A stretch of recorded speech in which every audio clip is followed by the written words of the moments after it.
Hi, we're here live. Oh my gosh, how did that happen? I had to quiet my Zoomers because they're out of control. Out of control, Zoom people. So today's really fun because I have no real agenda, and I'm gonna try to be okay with that. So freedom. That's what it's all about, I think.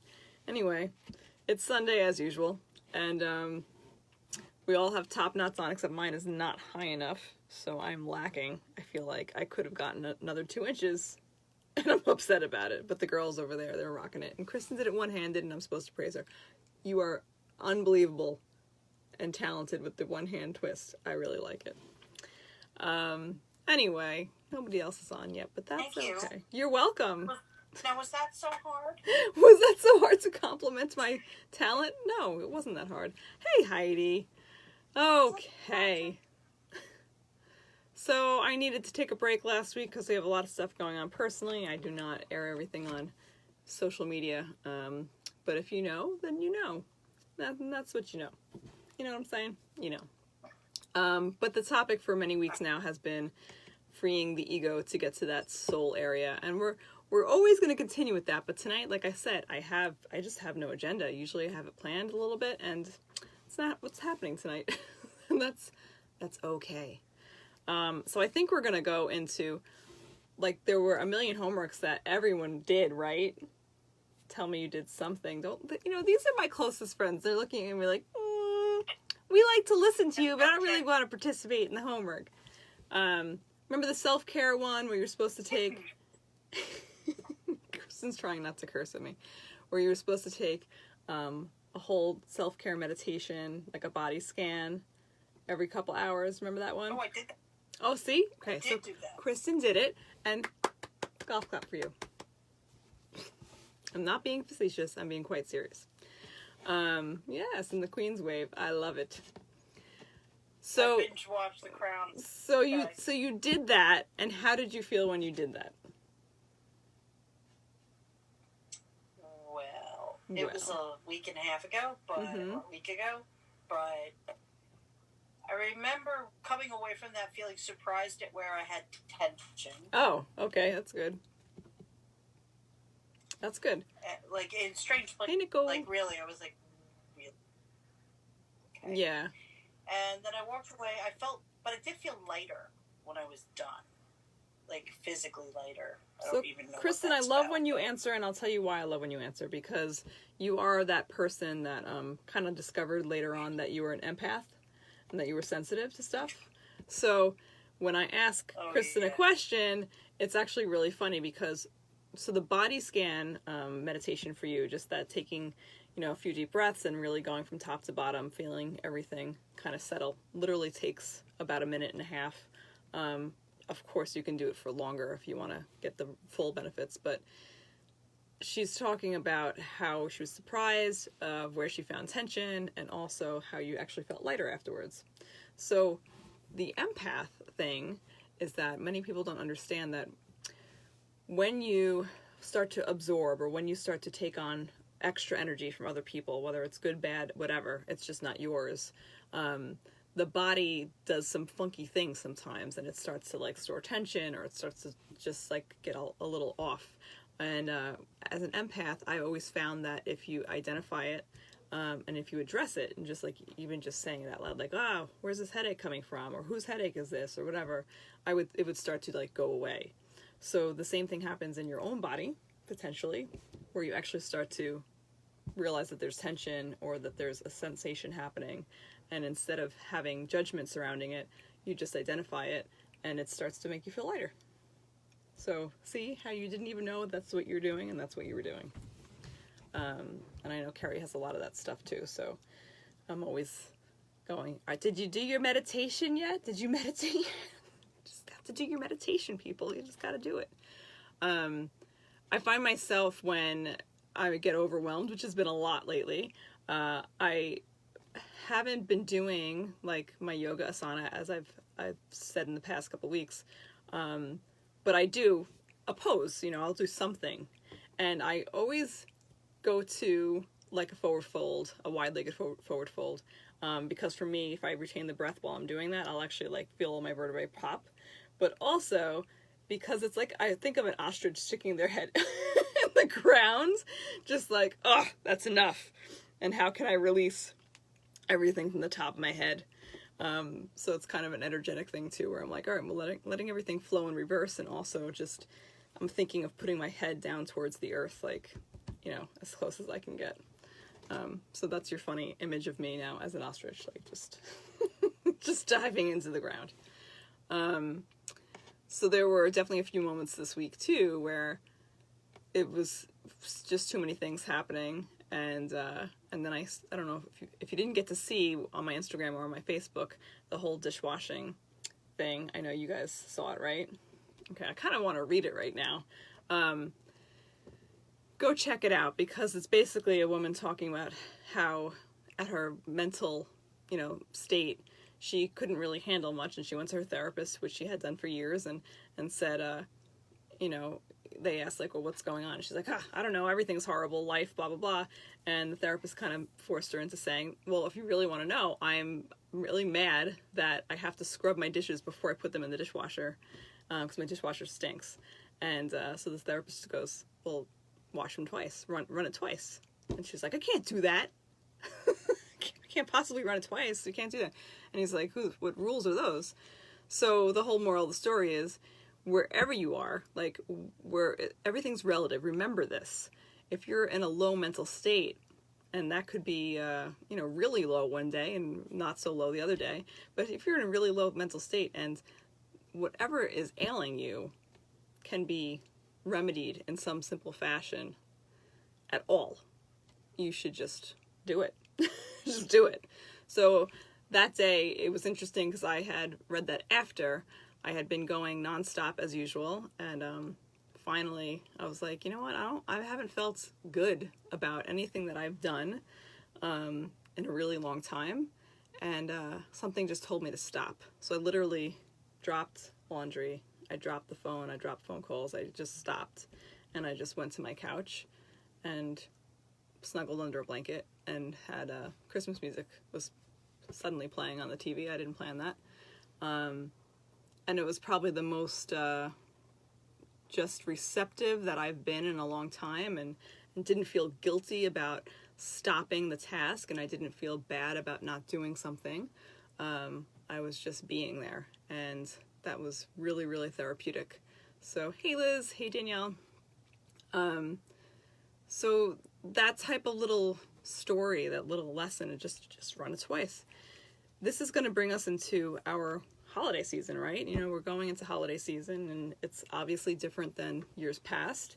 So this is the perfect thing to talk about tonight, actually, because how many, especially, I'm going to say especially moms, because there's a tendency to overdo as a mom, but I'm sure everybody else also has this issue in some way or another.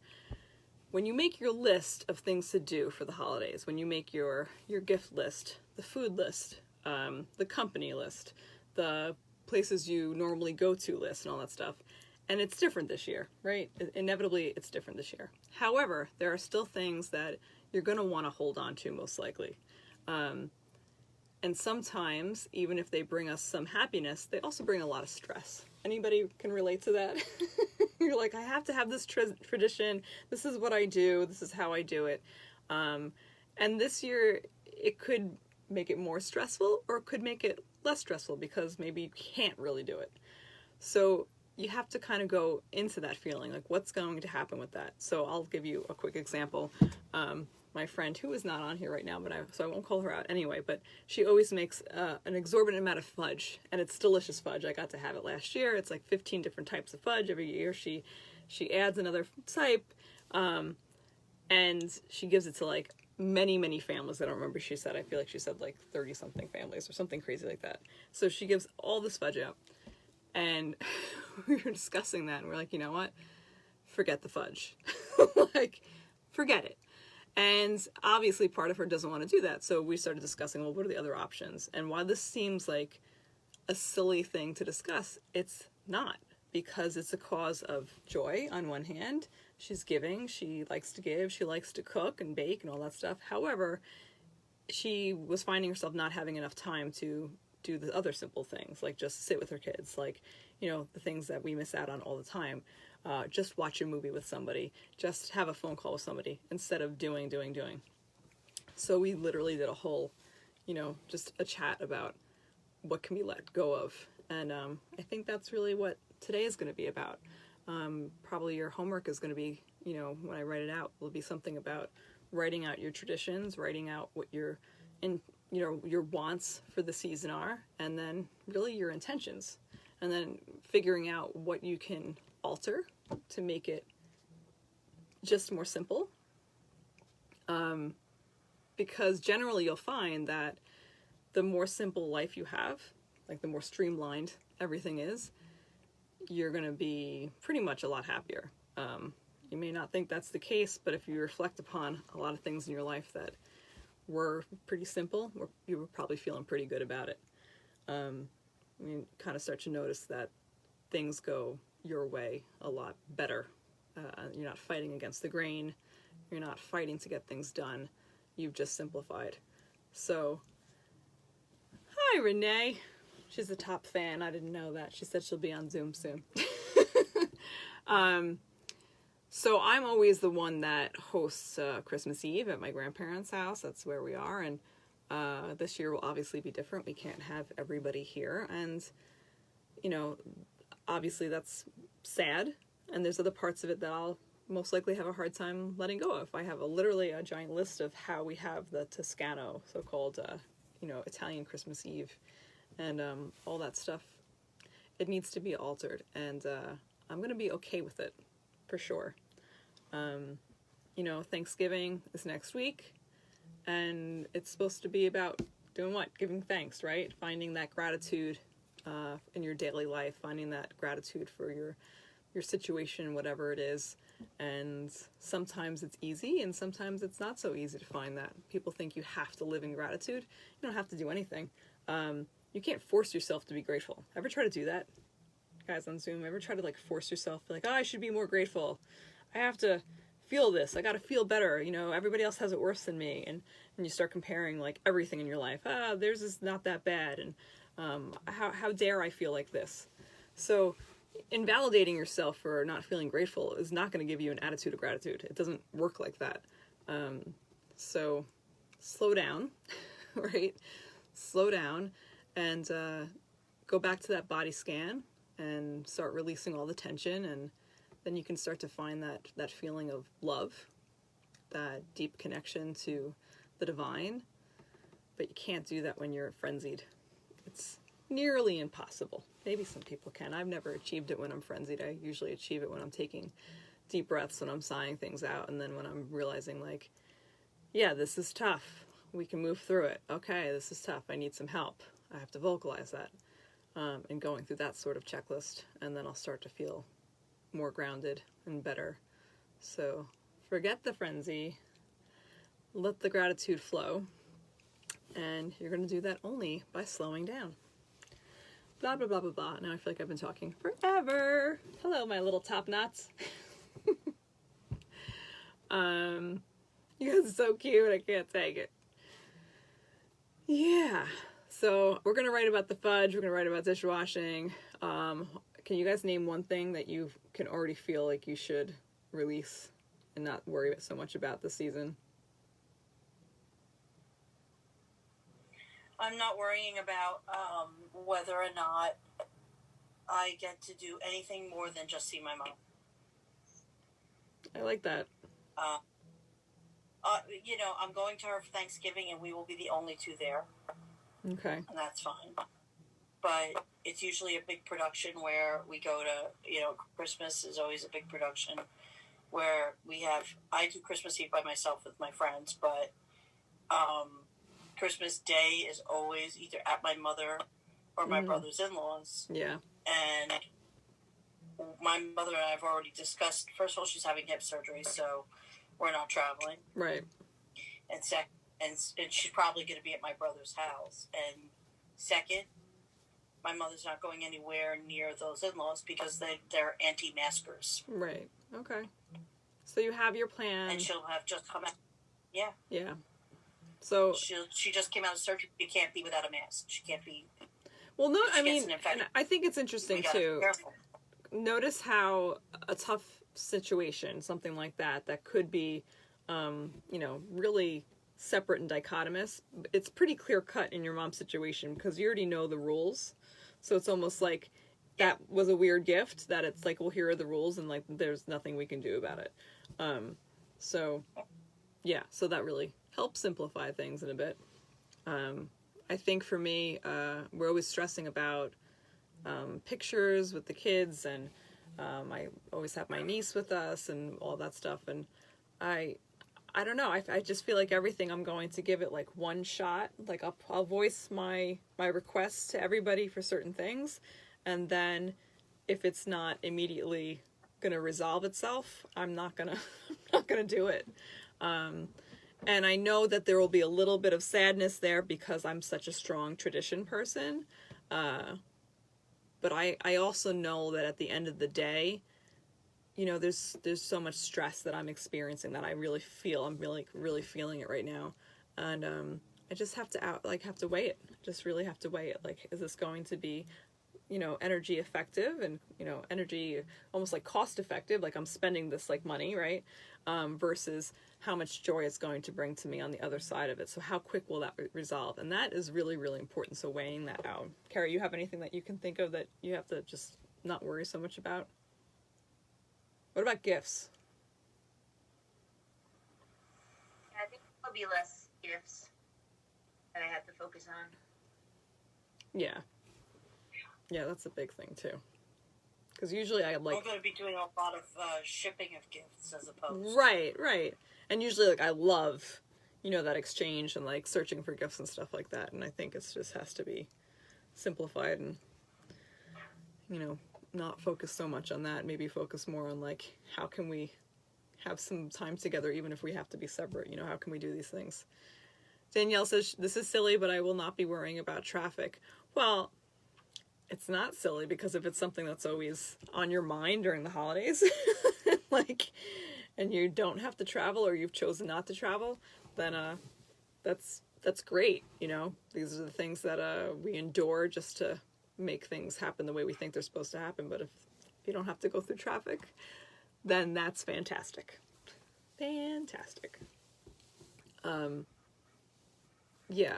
So another one of my clients, we were talking about like making cookies and stuff like that, and she was just worried about because she has something medically going on, and that she wasn't going to be able to do it properly with her child, whatever. So we talked about just how do you simplify things? Like how do you really simplify them?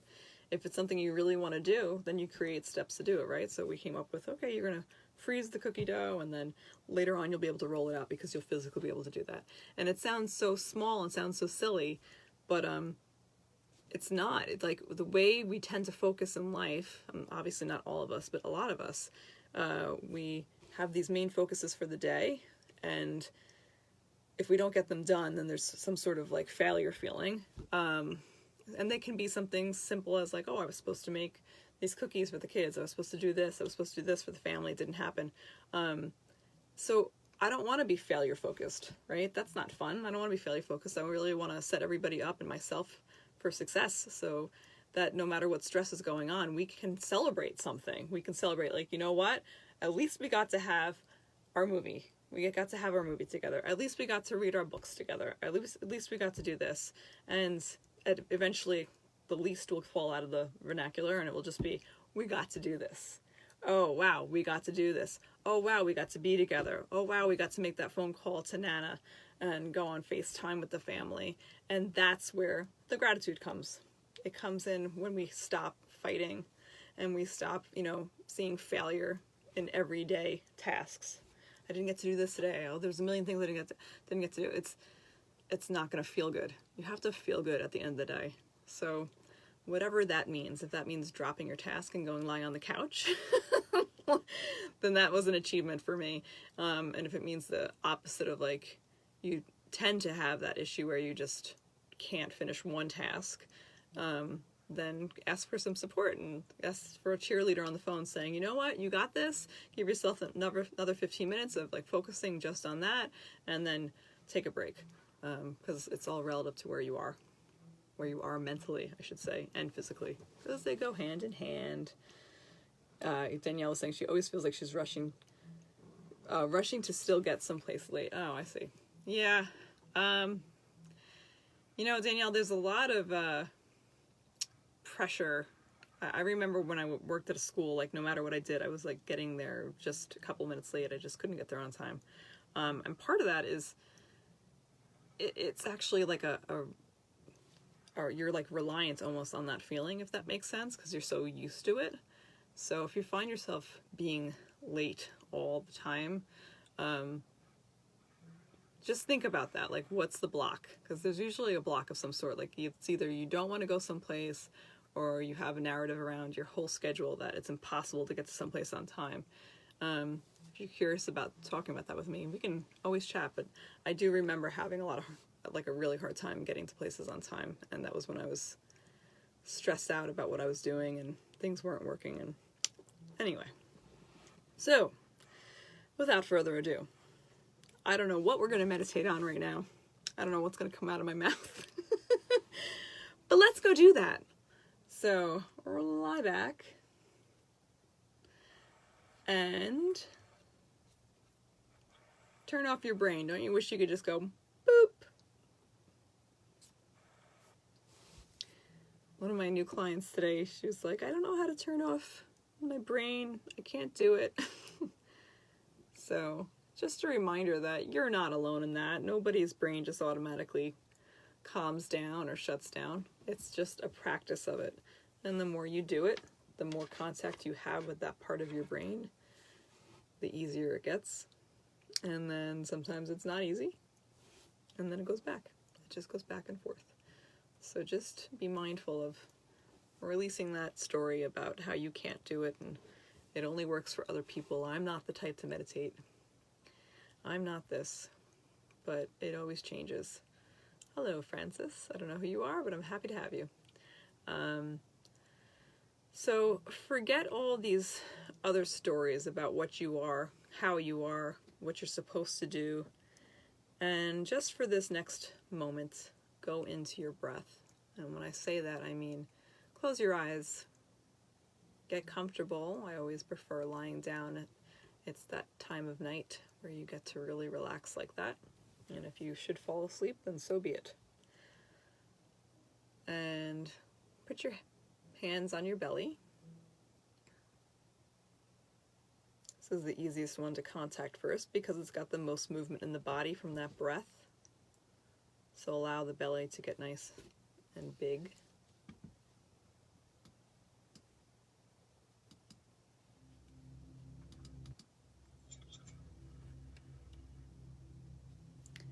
And then put your right hand over your heart and see if you can contact your heartbeat, your pulse. See if you can feel that with your fingertips. It's that feeling of if you go too hard, you're not going to feel it. And if you go too soft, you won't feel it. So you'll find that in between where everything is just a little current of vibration. And then you'll feel the beat.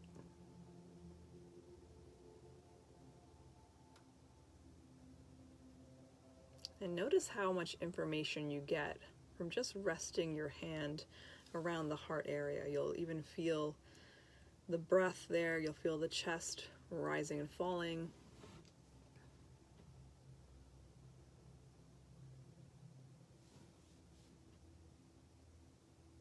And you might notice that heat immediately follows when you bring your attention there.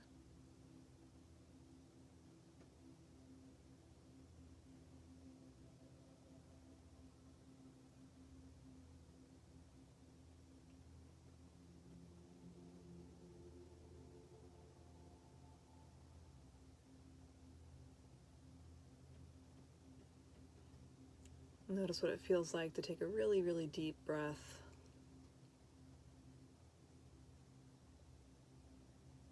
Feeling the rise of the heart, of the chest, of the lungs, expansion that goes fully across.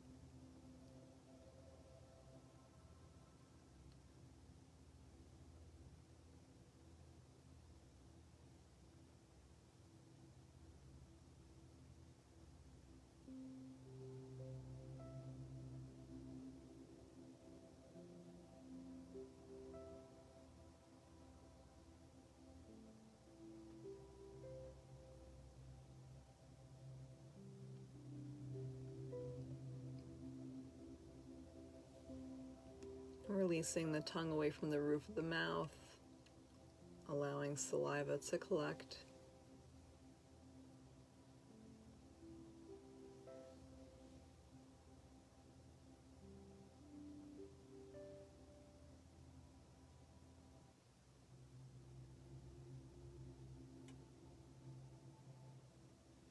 Maybe tonight you bring the backs of your hands, the fingertips to the lower mandible, right in that jaw area, and just give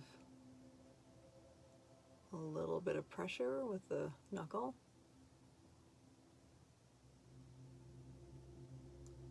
And you might feel little bumps along the way, little muscle attachments, sometimes a little lymph. You can give little circles in those areas. You don't want to get too aggressive, but just releasing.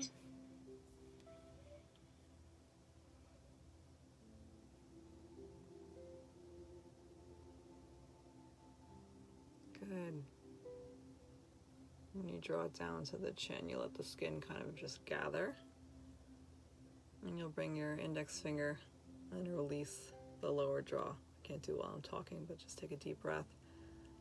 And just a little depression down, releasing the jaw.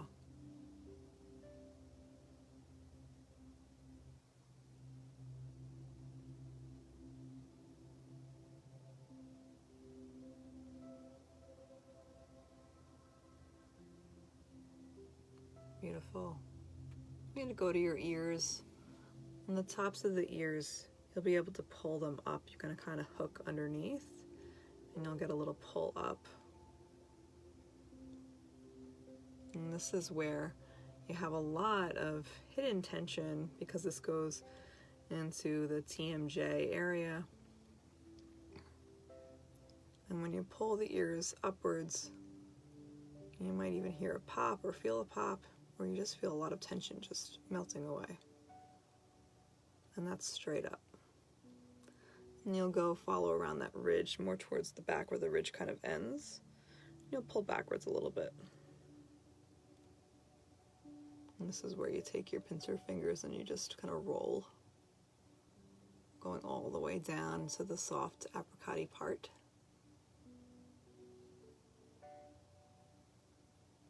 It feels really good.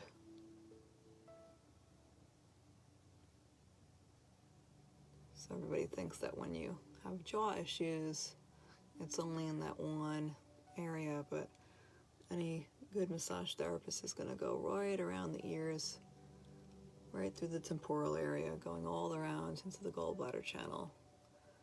And then when you get to the base of the ear, right behind it, there's a soft spot. Just be gentle right over there. And you'll use the tips of your fingertips and do really, really little circles going all the way down the neck. Super soft. I always like to go back up, come down. Just focusing on feeling good right now. Just contacting the face and the neck.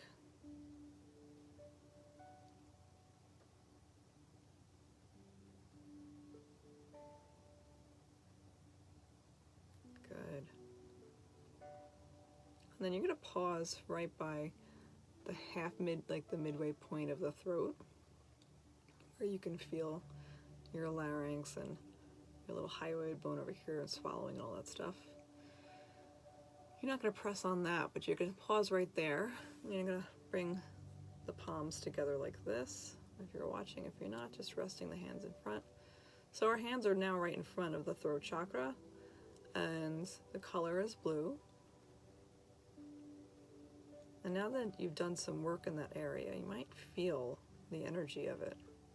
So keep that tongue totally relaxed.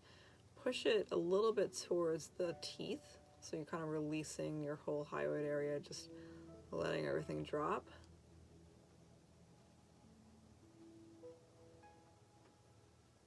And the breath still remains in through the nose, out through the nose.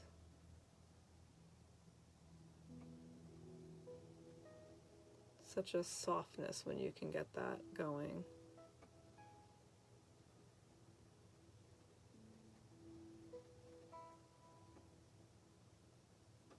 Good.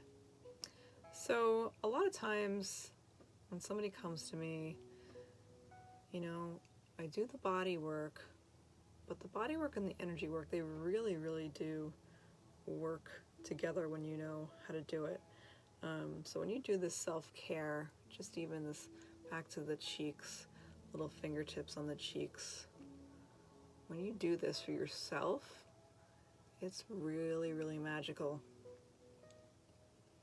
Realizing that you can soften everything on your own.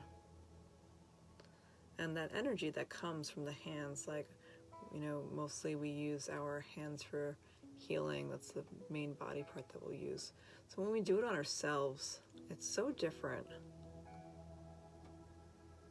And look what happens to the whole face, all this tension. Even if you don't get headaches, I bet it's starting to feel better already. All these sinus things. And now you can bring your ring finger right at the outer corners of, like, this labial fold over here, just pressing out nice and soft, and just releasing all that. Then you can press gently and do little circles again. When I show face stuff, I like to use the last two fingers because they tend to go lighter naturally. But there's no rules on that. It's just for non-experienced people, this is easiest for them to control how soft they're touching and how they're really treating themselves with that type of kindness. And then for the last part of the face, we'll just go up into the third eye area. This is like ladder 2 over here, and you're just going to lift up. You can actually feel a depression there, but you're going to lift it all the way up, and then you can go right above the eyebrows and just smooth everything out.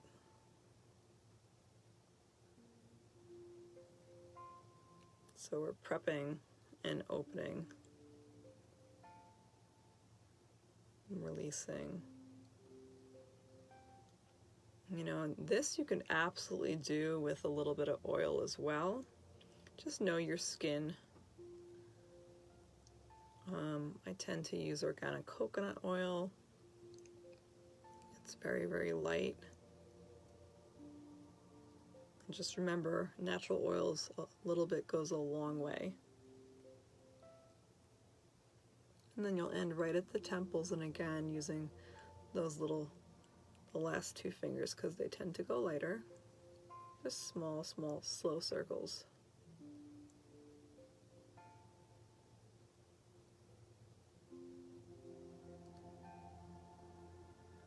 Good job, guys. I can feel that you're all being soft.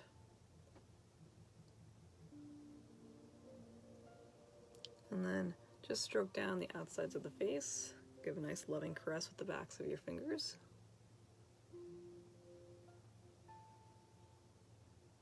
And notice what it's like to be so gentle and sweet with yourself.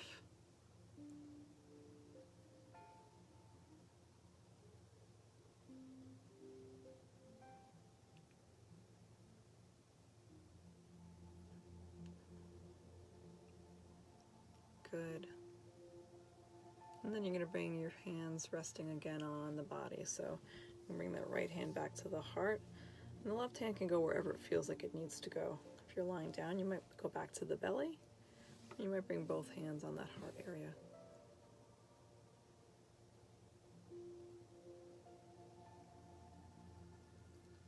Beginning now, the inhalation will have a count of 5 and the exhalation will have a count of 7. So go as slow as you can, taking little sips of air in. If you have Ujjayi breath, you're welcome to do that.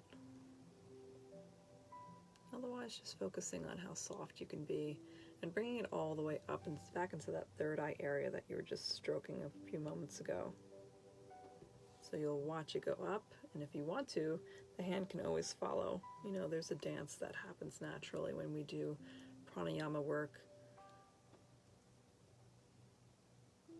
You might even feel the energy coming off of your body, that aura building from the pranic work. Might feel a little like a soft fire going on. I can feel that little blaze happening. It's really magnetic.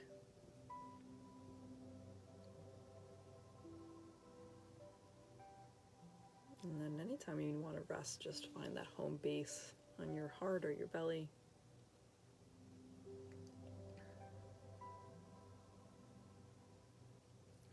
Good. So in shiatsu, you have what they call a mother hand, and the mother hand is where it stays on like a home base. It's usually we would do like the sacrum, but so I like to have a mother base too when we do energy work too. We like to go back to that one area just to kind of rest and touch back in. Okay, you're going to glide both hands and bring them to the back of the neck. First, just touching there, I just want you to palpate and feel all these muscles. It's so amazing. And the neck, very specifically, is so strong and has all these layers of some muscles going vertically, some going diagonal, and all this stuff happening.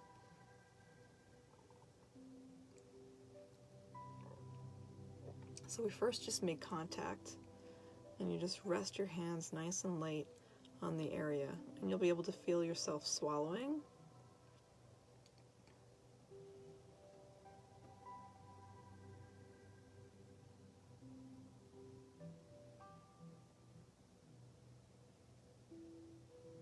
Keeping that breath, check back in with the count, see if you have it still very, very slow, in for 5, out for 7.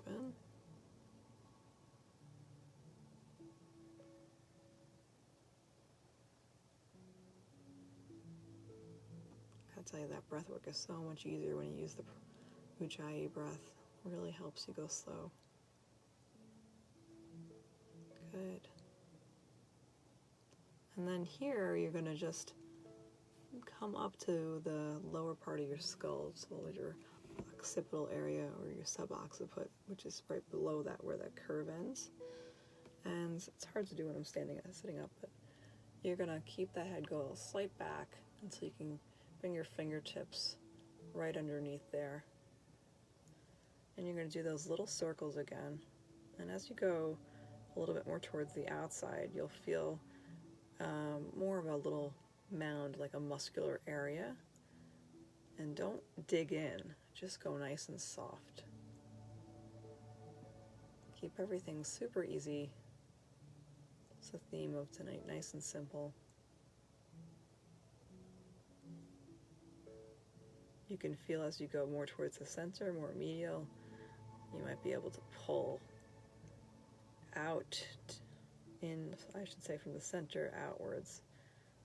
Again, still soft, and you'll feel some tension release. You might even feel like a trigger point, which is like another area that it goes down into. If you feel that, you can stay on that area for a minute or two and see if it dissipates. And then I always like to use gravity, so just allow your head to kind of go back into the hand or the fingertips. Remember, everything really, really soft.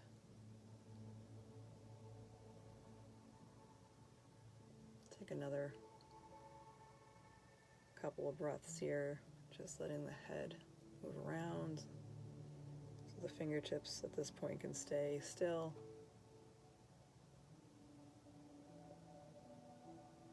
Maybe cycling back the other way. And then just dropping the hands down, let them glide back towards the neck. And bring your palms to touch each other.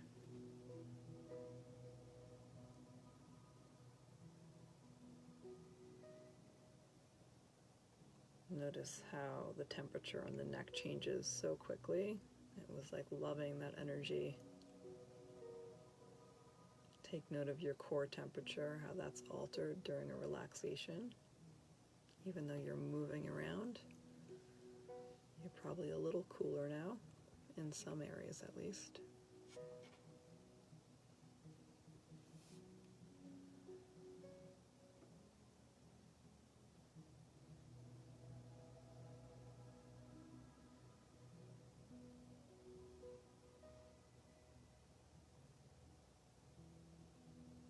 So if you have the fingertips contacting each other really, really lightly, you might be able to feel a buzz. Now it is definitely your humanness here, you know, your physical being, your blood, your pulse here. But there's also your chi and your prana flowing through way more greatly now.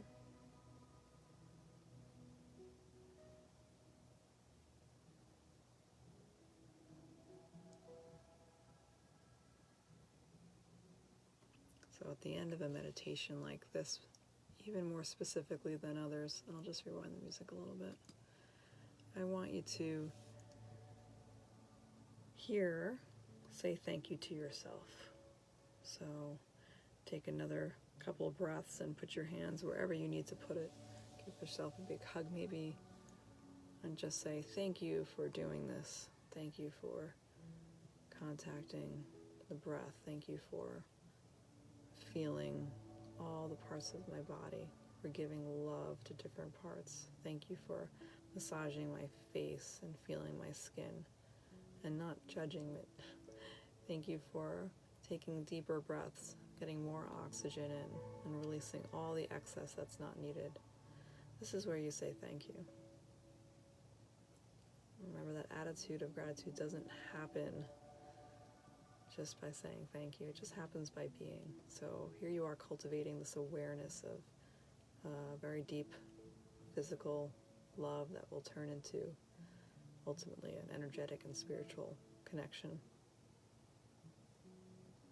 So keep finding that softness. And you may notice now that anything in your neck or your head might feel lighter, smoother.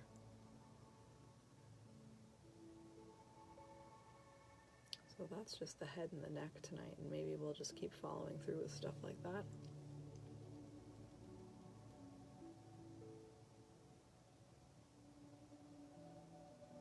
So my friends, thank you so much for joining. And